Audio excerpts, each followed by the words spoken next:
Hi guys, I was asked to do a video on writing and staying motivated.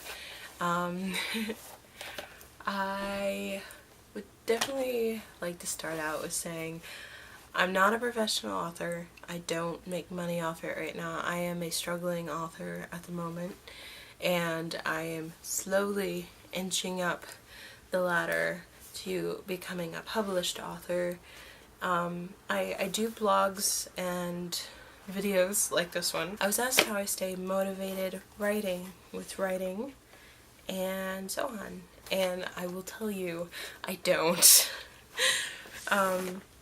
First of all, I love stories. I'm a big storyteller. I'm not very good at telling stories though, so unfortunately when I'm telling you stories I'm always like, oh. But I do my best, and I'm gonna be completely honest, the only reason I even get stories written down is because I sit down in front of a computer, or when I first started, I would carry these things around with me. This is just a composition book, any old notebook, I would just write something.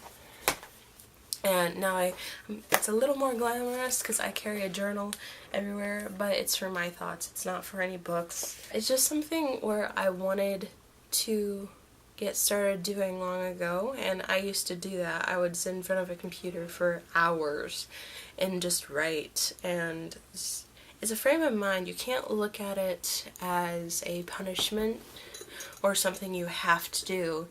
You have to look at it as something that you want to do. You want to tell the story. You want to get it on paper. So this is how it works for me. I will be sitting there, bored out of my mind, waiting for something to happen. Like, for instance, in the car when I drop my mom off somewhere and she's doing something.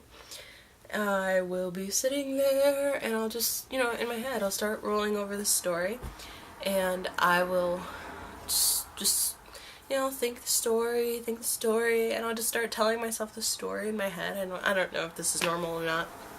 You probably think I'm insane. But it works for me. Another author, she says what she does is she gets up in the morning, she sits down and just writes whatever she wants. She will just sit down with her cup of coffee, first thing she does in the morning. I do morning exercises, she sits down and writes. So it's whatever suits you. I know this is probably just telling you nothing. Everyone's different. Everybody has a different level of being able to do something, different capacity. I would carry these things around everywhere as if, it was an extra limb. Like, this is my third hand. I wanted to get a good reference to go with that, but I can't think anyway of anything. This came with me like a bad smell, it just followed me everywhere. I would just carry it everywhere. So, you always see that and you remember, but that might not work for everyone. You do what you can. Something else that I do, I go to a coffee shop. You can go to Starbucks or a local cafe or something, and you just buy a cheap cup of coffee, or your favorite cup of coffee, and you sit down and you just stew. You just stew and stew and stew, and then you might come up with a story. I have 3 books that I am planning on publishing on my computer. I probably have 10 books on my computer that I won't be publishing, is simply because it was a great idea, but I don't feel like I should publish them, or I still need to work on them, and I'm still working on the ones I am planning on publishing. So, starting an outline. Next thing, I don't believe in this. I don't believe in it. I don't like the idea of an outline. If you're doing a theoretical book or a theology book or whatever kind of book, scientific, no matter, you definitely want to start with the outline to keep it structured. On the other hand, when you write stories, you don't need to keep it structured. Because, life is not structured. You can try to live by a schedule, but something's always going to change. So if you're doing a present day fiction, and stuff just pops up. Things might not always work out, you know, and you can always tweak it later. If it's more of a scientific book, first of all, how can you write that? I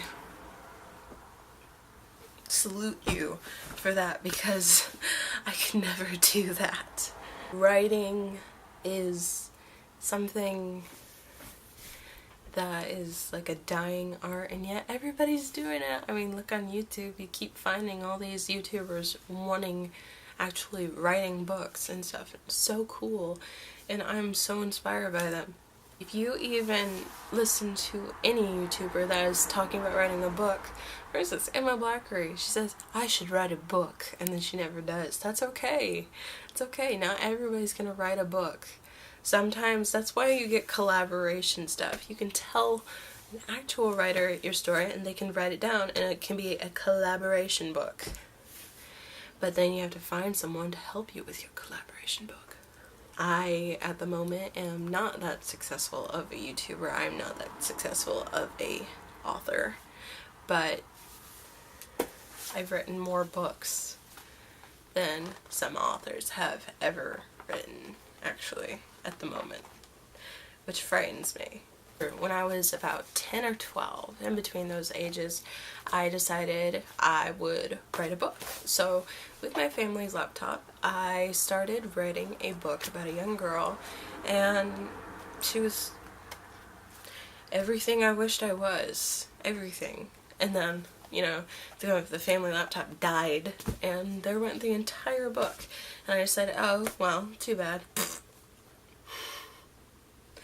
But then, fast forward to when I was 14, I started writing a book about a girl named Juliet, which in the end I decided it was too much like Princess Diaries and decided to throw it out. And then I started on the book I have now.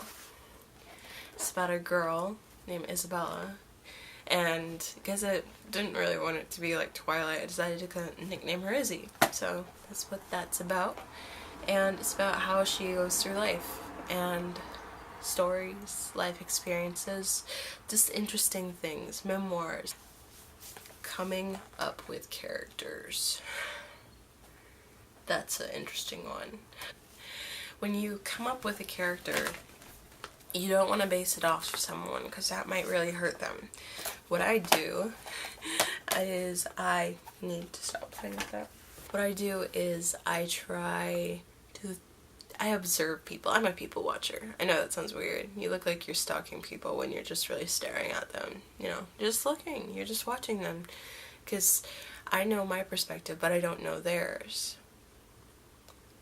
I base my characters off of actions other people do and how they respond, and their personality are their own. Like, they're their own complete different person that may exist somewhere in the world, you know. Hair.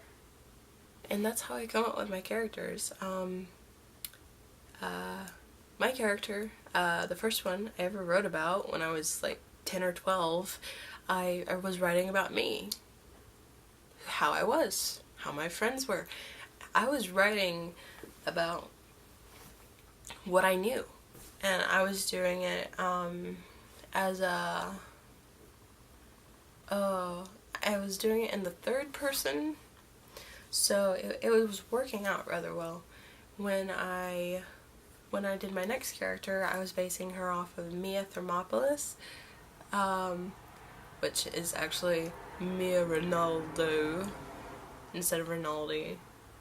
Anyway, it was interesting, to say the least, and I'm like, oh, I shouldn't do that, because that's completely stealing other people's material. Here I am, telling you how to write, or how I write, I should say, because I can't tell you to do anything. But if you are gonna write, you need to look at it with some sort of excitement. You don't want to sit down thinking, oh, this is going to be horrible. When this person probably started writing, they probably just scribbled it down somewhere or typed it up, and they might have even forgot about it. I don't know how successful this author is. but they finished it, and they probably didn't look at it as a chore at that point, which is the best thing. So I don't know if this helped you guys do anything on writing, but you need to find your click with writing. That's all I can say. I hope this helped you, and I will talk to you very soon. I go off to a festival, to the Big Ticket Festival near me. It's really exciting. I'm trying to decide if I'm gonna do a video on packing for it, but you know, I think people can pack pretty much whatever they want, so I don't care. Alright, bye!